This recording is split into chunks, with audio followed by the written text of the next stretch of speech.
श्री शिवाय नमस्तुभ्यं। दो चीजें अगर हमारी अच्छी है तो हमें दुनिया में कोई नहीं हरा सकता।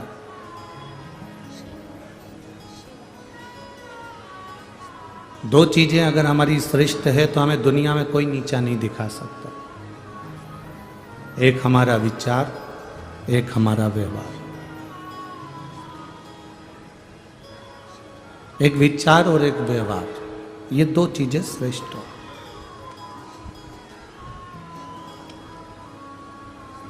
अपने विचार को कभी गलत मत होने दो और अपने व्यवहार को कभी गलत मत होने दो। घर में बैठे रहते हैं, परिवार में बैठे रहते हैं तो गलत चीजें सोचने में आती रहती है। क्यों सोचना?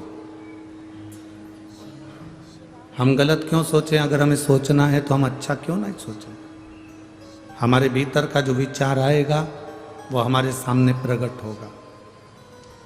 हम किसी व्यक्ति के लिए, आप 7 ताले में बंद हो जाओ, कमरे में बंद हो जाओ, किसी कमरे के अंदर बंद होकर किसी के लिए गलत सोचना चालू कर दो, वो खुद अपने आप आपके लिए गलत सोचना प्रारंभ कर दे। आप अगर किसी के लिए गलत सोच रहे हो तो वो व्यक्ति आपके लिए गलत सोचेगा, ये पक्का है। आप किसी के लिए अच्छा सोचोगे तो वो अच्छा सोचेगा, ये निश्चित है। हमारे शरीर में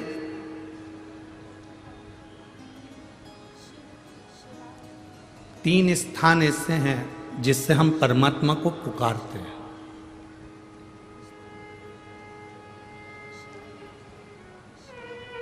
पहला स्थान हमारी नाभि। जब हम बोलते हैं तो हमारी नाभि खिंचाती है।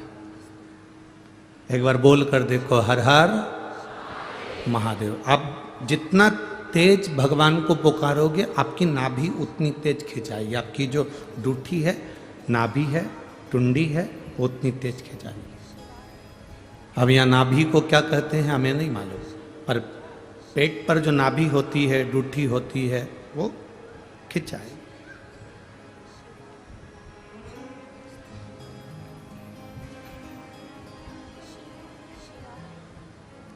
तीन चीजें हमें परमात्मा को पुकारते समय हमारा साथ दे देती है और परमात्मा के मिलन में हमारा साथ प्रदान करती है। एक हमारी नाभि, हमारी टुंडी। दूसरे नंबर पर हमारा ये दोनों भुकुटी के मध्य में जहां हम तिलक लगाते हैं वो आज्ञा चक्र। ये दूसरे नंबर पर है हमारा आज्ञा चक्र, जहां हम तिलक लगाते हैं, बिंदी लगाते हैं, टीकी लगाते हैं। और तीसरे नंबर पर है जहां हमारी शिखा है, चोटी है, शास्त्राचक्र। ये तीसरे नंबर।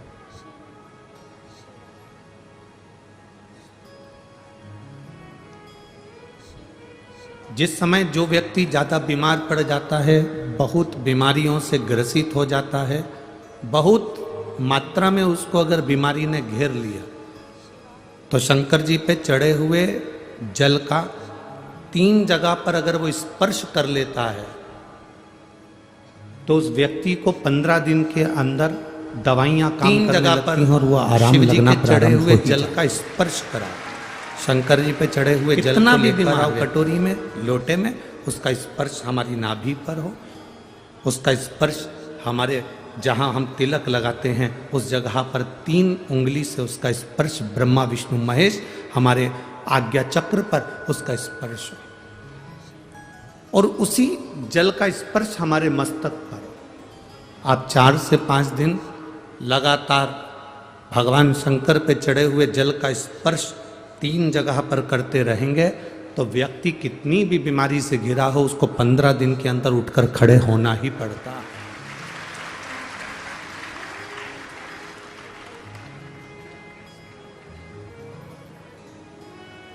हमारा ये जो तिलक लगाने की जगह है ये हमारा आज्ञा चक्र है। ये कोई साधारण सी जगह नहीं है जहां हम तिलक लगाते हैं। जहां मेरी जीजियां मस्तक पर बिंदी लगाती हैं, टीकी लगाती हैं, मेरे भाई लोग मस्तक पर तिलक लगाते हैं, ये जगह कोई साधारण नहीं है। ये भक्त को खींचने वाला, भगवान को खींचने वाला, प्रभु की तेज पुंज को खींचने वाला स्थान है ये हमारा आज्ञा चक्र। एक लड़की मस्तक पर तिलक नहीं लगाए, उसकी शादी हो चुकी है और माथे पर बिंदी ना लगाए, गले में मंगलसूत्र ना पहने, हाथों में चूड़ियां ना पहने, पाँव में बिछुड़ी ना पहने, मांग में सिंदूर ना भरे, और वो स्त्री ऐसे ही घूमे ना, तो कोई भी उसको अपशब्द कह सकता है, कोई भी उसको ताने दे सकता है, कोई भी उसको आड़ा टेढ़ा बोल सकता है। पर अगर वो स्त्री के मस्तक पर बिंदी है, मांग में सिंदूर भरा है, गले में मंगलसूत्र, पाँव में बिछुड़ी, हाथ में चूड़ा है, किसी में इतनी सामर्थ्यता नहीं कि उस पर उंगली उठा दे, क्योंकि उसकी बिंदी में, उसके आज्ञा चक्र में उतना बल होता है, उसके आज्ञा चक्र में इतना बल है, उसके मस्तक पर इतना बल है। चलो और सरल भाषा में समझ लो, तुम ट्रेन में सफर कर रहे हो,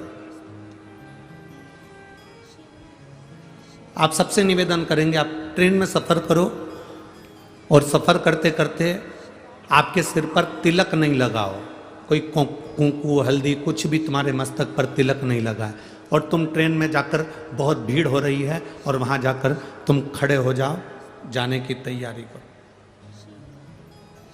कोई तुमको जगह नहीं देगा।